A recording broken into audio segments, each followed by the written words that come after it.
Hello friends. So we start with our topic transaction management, which includes transactions, concurrency control and recovery. As we have already covered transaction topic, which include concurrent execution, serializability, recoverability and testing for serializability. It also includes, so I will simply skip this because we have already covered this. It will include asset property, atomicity, durability, consistency, and isolation requirement. Moreover, you can see that there are some transaction states which we have already covered. And then I will move to concurrent execution and schedule a sequence of instructions that specify the chronology order in which instructions of concurrent transactions are executed. And all by using this diagram we can say that there is one schedule which has two transactions T1 and T2. So simply transaction T1 transfer some money to T2 transaction, and this is example of serial schedule. This we have already covered. In topic serializability we have conflict serializability and view serializability. Conflict serializability will have some conflict instructions like read is not a conflict instruction, but read write read and write will have a conflict instruction. Means we cannot make any concurrent execution concurrent schedule by swapping conflict instructions. So they should not be swapped while constructing concurrent schedule. There are some example of conflict serializability. By using graph, we can test for serializability, and graph says that there should not form any cycle. So it should have a topological sorting. So it should not have a graph. View serializability says that it should follow these three conditions. So first condition says that if in a schedule S transaction Ti reads the initial value of Q, then in another schedule S dash transaction Ti must read the initial value of Q. Means in both the schedule, if a transaction reads the initial value of Q, the another transaction must also read the initial value of Q. And the same thing will lie with the final write. So both the transaction must perform final write operation. Now moves to intermediate condition says that if any transaction has read a value that is already produced by some another transaction in a schedule S, the same thing must happen with the schedule S dash.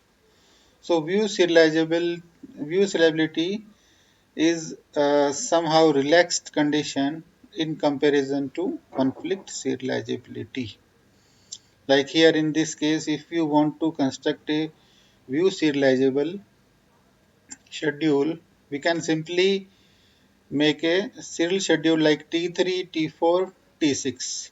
So in if you use T3, T4, T6 as a serial schedule, you can see that this particular schedule has read statement in transaction T3 while converting into equivalent serial schedule, that is T3, T4, T6. Same T3 will read initial read statement. Now this this this schedule which will have final write Q instructions by T6 will be same as final write Q in this serial schedule T6. In between, condition number 2 will not follow because there is no intermediate read statement, which was produced by some another transaction of a schedule. So if I make T3, T4, T6 a serial schedule, this is just equivalent to view serializable to this schedule, which has T3, T4, T6. This also we have seen it. Now we already covered this. Now we start with topic concurrency control. So a database must provide a mechanism that will ensure that all possible schedules are either conflict or view serializable. Means either we can construct a serial schedule and a concurrent schedule which is either equal to conflict or either it will be equal to view serializable, and also the schedule must be recoverable and preferably cascadeless. For this, to ensure concurrency control, we'll have two protocols. One is lock-based protocol and second is timestamp-based protocol. We'll see one by one what is lock-based protocol and timestamp-based protocol. So I'll simply move to lock-based protocol. So there are two kind of lock: exclusive denoted by capital X and shared mode capital S. So data item in this, if you use exclusive lock mode on any data, in that case the same data item can be both read as well as written. But if I use only shared mode lock, the data item can only be read. And this whole thing will be done by concurrency control manager, where any particular transaction requests for the locks, and then concurrency control manager grants the lock. Now we'll see a matrix which is called lock compatibility matrix. So this is shared mode lock, this is exclusive mode lock. So it says that if a particular transaction has requested already for shared mode lock, the same data can be read in another transaction only for the read, only for the sharing purpose. So this table says that it's true, means if a data is already has a shared mode lock in a transaction, another transaction can make a request for shared mode only. But now we come to these three boxes. We say that let's suppose a data queue which is already occupied by a transaction by using shared mode lock. So another transaction, if it will request of exclusive mode lock on the same data, it will not be granted. Why it's so? Because the same data is being used by first transaction, and now until unless the first transaction will release its shared mode lock, same data cannot be used for any updation in another transaction. Now the same thing lies with the X, means if any particular data is already occupied by using exclusive lock in a transaction, now another transaction cannot make any request of either share mode or exclusive lock in, because first transaction 1 has to release the data by simply releasing its lock, and then only another transaction can make a request to lock manager either for shared mode or exclusive lock. And this whole thing will be doing just to make the property of isolation, means while if in first transaction one data is being read or written, at the same time the same data should not be available for any other updation. So we can make a lock base, like suppose data is A and its example of transaction lock SA, means there is a data A which has been requested by a transaction T2 by using shared mode lock. So it has When being granted shared mode lock, then it will read a, and once it will obtain lock, immediately after doing its operation instruction, it has to release the lock. Now transaction T2 requests shared mode lock for data item B. It will be read and then it will be unlocked. So it's a simple lock based protocol. There are two kind of phase, growing phase and shrinking phase. In this phase 1 growing phase, transactions may obtain lock, means locks will be granted, and in shrinking phase locks will be released. Okay, here just check this schedule. Here we have two transactions T3 T4. In T3 data item B has already occupied with lock X, means transaction T3 has put an exclusive lock on B. Okay, now B item is read, some transaction is going on, and then write B.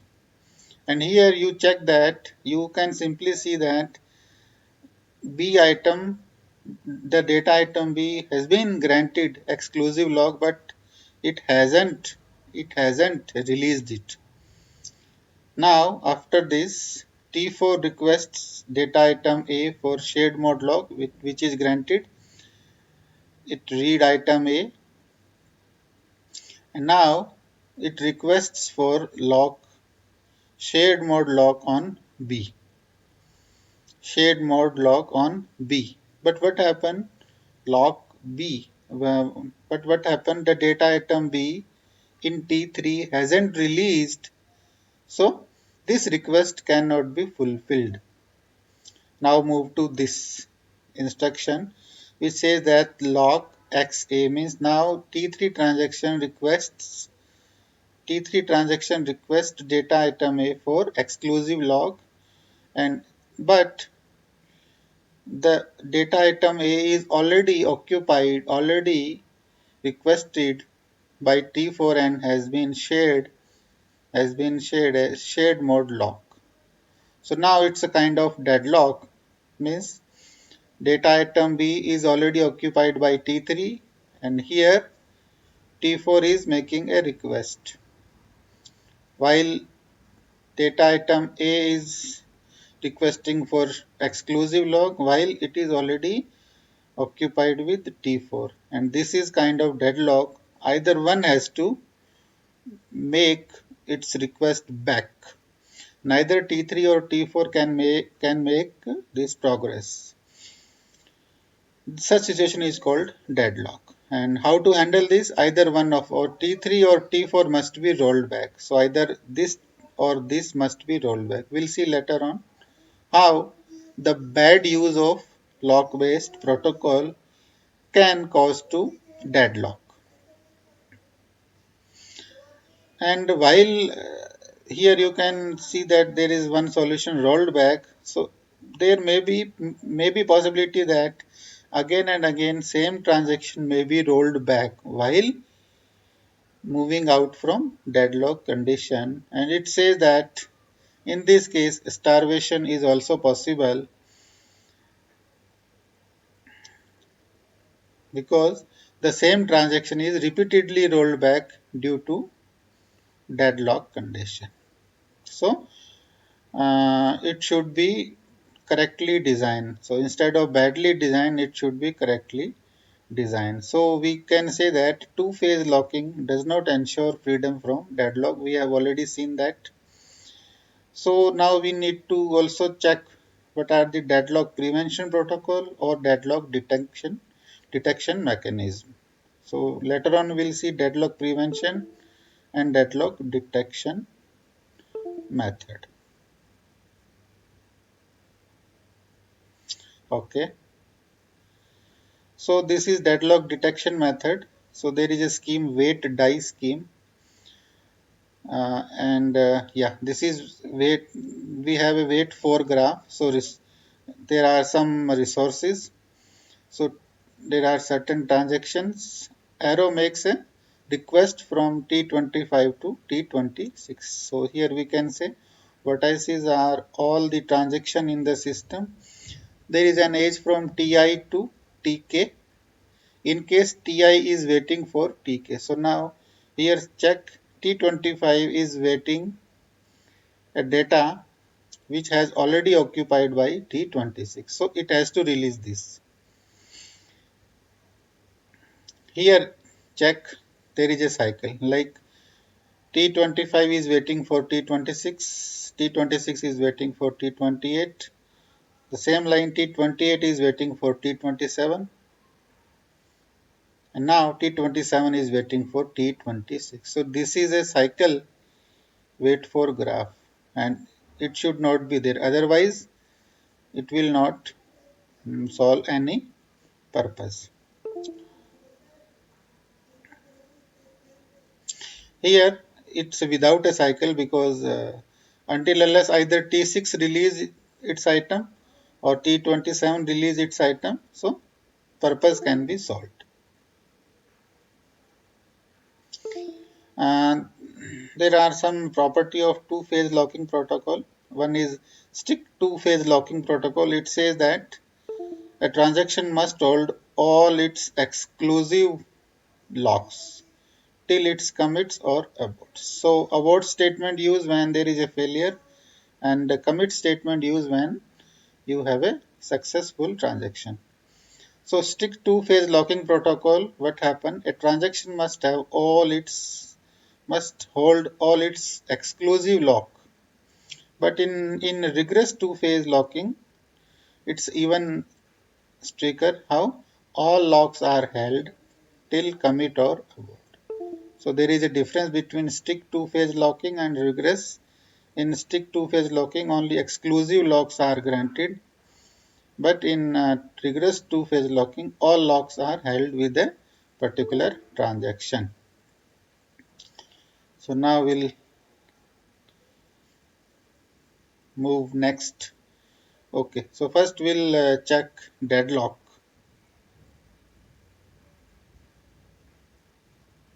Okay, we'll see at next protocol, timestamp based protocol.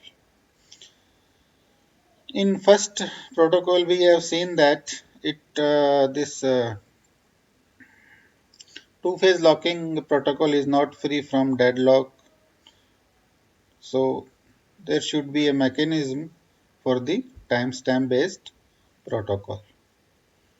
In timestamp based protocol, instead of determining order of operation in a transaction at execution time, it determines the order by the time of beginning of each transaction. So what we are saying that particular transaction is mentioned its numbering. So if a transaction comes first, we mention it number 1. If transaction comes later, we mention it like 1, 2, 3, 4. So 1 stands for then that particular transaction comes first. Next transaction comes second. Next transaction comes third. And then we'll use a timestamp TSTI, which says that it's a timestamp for TI. I means any particular transaction like T1, T2, T3. So when a new transaction TJ, let's suppose TJ comes, so TJ is assigned timestamp value such that TSTI less than TSTI. In this case, transaction TJ that comes later will be assigned value greater than as compared to TSTI. Now, the protocol manages concurrent execution such that timestamps determine the serializability order. So now we'll see how, in order to assure such behavior, the protocol maintains for each data queue two timestamp value.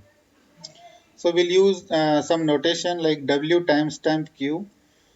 It shows the largest timestamp of any transaction that execute write queue statement. So the data queue, let's suppose there is a schedule, and in schedule we have three transactions T1, T2, T3. So in whole schedule, the data queue appears as a write instruction. The largest value of this write timestamp would be in which transaction this write Q statement exists. Let's suppose write Q statement exists in T1. In that case, W timestamp Q equals to 1. If there are more than one write Q statement located in different time, different transactions, so the greater value, largest value will be assigned to W timestamp Q. And the same thing will be for write timestamp Q, the largest timestamp value of any transaction that executed read statement. So we'll use TSTI timestamp for any transaction and W timestamp and read timestamp for assigning the transaction in which the transaction in which read and write statement appeared. Now we have two conditions. So either any instruction can have read or any instruction can have write operation. So let's suppose there is a transaction Ti issues a read statement. So what happen after read? If any particular transaction issue read statement, then it can have two scenario. Either after reading, transaction T2 may have read statement, or transaction T2 may have write statement. So what we need to do? So this may be tougher for you to understand, but in a simple way, if you can listen me properly, if Ti execute read statement, suppose a transaction Ti issues a read statement, and if you follow that there is a write timestamp which is greater than to this transaction value, in that case read operation is rejected and Ti is rolled back, because this write timestamp will be the dominating one. Now if this timestamp is greater than to this write timestamp, in that case read operation is executed and write timestamp is set to maximum R timestamp. I'll also share you scenario for these condition. So better first I will send you, then it is better understandable. So we'll end this topic here. We'll see how it will be done right now.